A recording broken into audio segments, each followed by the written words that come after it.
जिस तरह से ये हमला हुआ आप सब लोग जानते हैं, इस हमले को रोका जा सकता था। प्रशासन से कहेंगे कि इसका समुचित व्यवस्था करें और प्रशासन की अगर कहीं मजबूरी है तो हमें छूट दे दें, हम अपने आप निपट लेंगे। हमले के बाद भी नहीं डरे सपा सांसद रामजीलाल सुमन। आगरा पहुंचते ही करली सेना को दे दिया खुला चैलेंज, हिल गया प्रशासन। इस वीडियो में हम इसी पर करेंगे बात। नमस्कार, 4 PM पर आप सभी का स्वागत है। राज्यसभा में राणा सांगा पर बयान देने के बाद सपा सांसद रामजीलाल सुमन बीजेपी और करली सेना के निशाने पर हैं। उनको हिंदू विरोधी और हिंदुओं का अपमान करने वाला बताया जा रहा है। हालांकि इससे पहले अखिलेश यादव को भी बीजेपी के एक नेताजी ने हिंदू विरोधी बताया था। बयान का विरोध इतना हुआ कि करली सेना ने आगरा में सपा सांसद रामजीलाल सुमन के घर पर बड़ा हमला बोल दिया। बिना डरे, ना योगी जी का खौफ, ना ही योगी जी की पुलिस का खौफ। खुलकर हमला किया गया और पुलिस कमजोर पड़ गई। जी हां, एक सांसद के आवास पर बड़ा हमला बोला गया है। इसके बाद विपक्ष के नेताओं और सपा ने इस हमले की कड़ी निंदा की। सपा समेत कई दलों ने दलित सांसद के घर पर हमले से नाराज प्रदर्शन किया। हमले के बाद सपा के कई बड़े नेता रामजीलाल सुमन के आगरा आवास पर पहुंचे, वहां परिवार से मुलाकात की। हालांकि उस वक्त रामजीलाल सुमन आगरा आवास पर नहीं थे। वही घर पर हमले के बाद पहली बार सपा सांसद रामजीलाल सुमन आगरा पहुंचे और करली सेना को खुला चैलेंज कर दिया, जिससे प्रशासन हिल गया। जी हां, सपा सांसद रामजीलाल सुमन के बयान को लेकर संसद से लेकर सड़क तक हंगामा मचा हुआ है। सपा सांसद रामजीलाल के घर पर हुए बवाल के बाद रामजीलाल सुमन अपने घर पहुंचे। सपा सांसद ने घर पर हमले को लेकर कहा कि जनतंत्र में जब आप अपनी बात कहते हैं तो यह जरूरी नहीं कि सभी आपकी बात से सहमत हो, लेकिन जनतंत्र में अधिकार है। विरोध की अभिव्यक्ति के लिए जनतंत्र में अपना विरोध दर्ज कराने का सबको अधिकार है। आप प्रदर्शन कर सकते हैं और नारेबाजी कर सकते हैं, अखबारों में समाचार दे सकते हैं, लेकिन मेरे घर पर जो हुआ वो पूरी तरह से गुंडई और दबंगई है। उन्होंने कहा कि ये तो अवांछित तत्वों का मेरे घर पर हमला है, ये व्यवस्थित प्रयास है, ये जंगल राज है। जिस तरह से हमला हुआ सब जानते हैं। इस हमले को रोका जा सकता था, लेकिन मुझे तकलीफ है कि मेरे घर पर हमला हुआ। उन्होंने करली सेना को चैलेंज करते हुए कहा कि प्रशासन आज मजबूर है, हमें खुली छूट दे तो हम निपट लेंगे। जरा सुनिए सपा सांसद को। मुझे जो कुछ कहना था बहुत कुछ कह दिया। कहने के लिए भी कोई चीज शेष नहीं है। आज राज्यसभा में ये सवाल उठा था और ये परंपरा होती है कि जिस किसी सदस्य का नाम कोई उल्लेखित करता है तो उसको बोलने के लिए कहा जाता है। राज्यसभा के सभापति ने मेरा नाम पुकारा, लेकिन हाउस इतना अव्यवस्थित हो चुका था कि मैं अपनी बात नहीं कह पाया।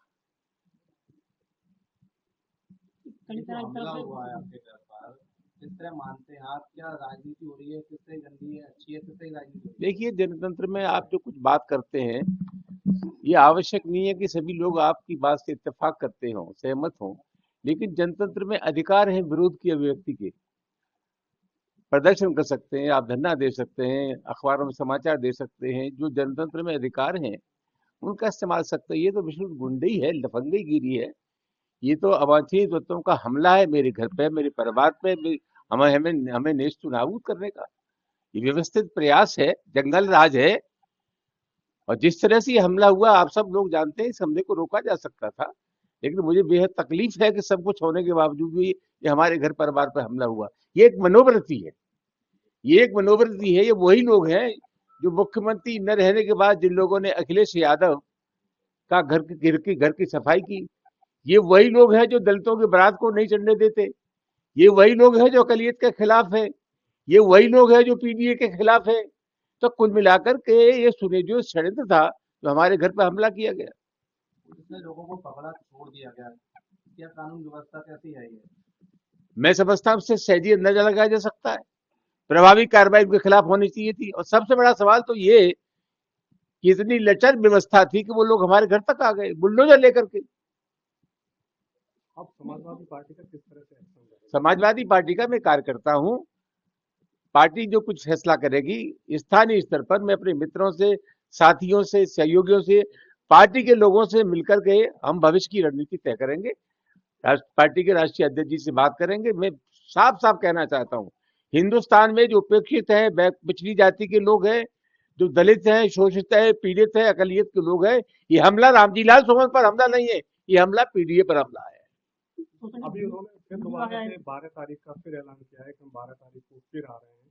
तो अब जिस तरह से हम प्रशासन से आग्रह करेंगे कि रोज ये ऐलान हो रहे हैं, पहले भी लोगों ने ऐलान किया था, प्रशासन को जानकारी थी, अब नए ऐलान हो रहे हैं। प्रशासन से कहेंगे कि इसका समुचित व्यवस्था करें और प्रशासन की अगर कहीं मजबूरी है तो हमें छूट दे दें, हम अपने आप निपट लेंगे। मैंने जो कह दिया, कोई नई बात मुझे नहीं करनी।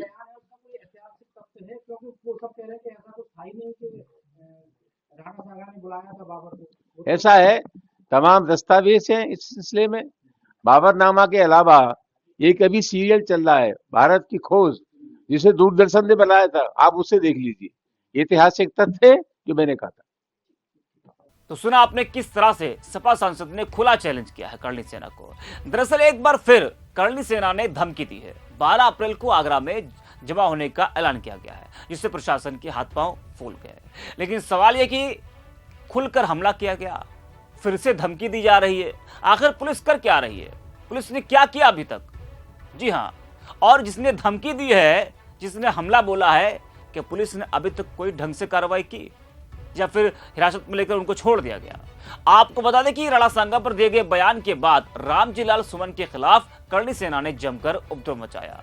सैकड़ों की संख्या में लोग उनके घर पहुंच गए, खड़ी गाड़ियों को तोड़ दिया गया, रामजी लाल सुमन के मकान के गेट पर और खिड़कियों के शीशे तोड़ दिए गए। वहीं आपको बता दें कि इतने बड़े हमले के बाद भी करणी सेना का दिल नहीं भरा, तो फिर से धमकी देती। जी हां, सपा सांसद रामजी लाल सुमन के घर पर हमला करने वाली करणी सेना के अध्यक्ष ने एक और वीडियो जारी किया है। वीडियो में 12 अप्रैल को तैयार रहने के लिए कहा गया है, जिसके बाद पुलिस की चिंता बढ़ गई है। यह विवाद सांसद रामजी लाल सुमन की एक टिप्पणी के बाद शुरू हुआ। 21 मार्च को उन्होंने राज्यसभा में राणासांगा पर एक टिप्पणी की थी, जिसमें उन्होंने राणासांगा को गद्दार बताया था। बयान के बाद उनका जमकर विरोध हुआ, तोड़फोड़ हुई, लेकिन वो अपने बयान पर अड़े रहे। जी हां, वह अभी भी अपने इस बयान पर अड़े हुए हैं और उनका कहना है कि वह अपने इस जीवन में माफी तो नहीं मांगेंगे। उन्होंने कहा कि जहां तक माफी का सवाल है, तो इस जन्म में तो मैं माफी मांगूंगा नहीं। माफी मांगने का तो सवाल ही नहीं उठता है। लोगों को सही बातें सुनने की आदत डालनी चाहिए। जी हाँ, तो रामजी लाल सुमन का कहना है कि वो इस जन्म में तो माफी बिल्कुल भी नहीं मांगेंगे। बढ़ते बवाल के बाद भी वो अपने बयान पर अड़े हुए हैं। तो इस वीडियो में इतना ही। आप देखते रहिए 4PM।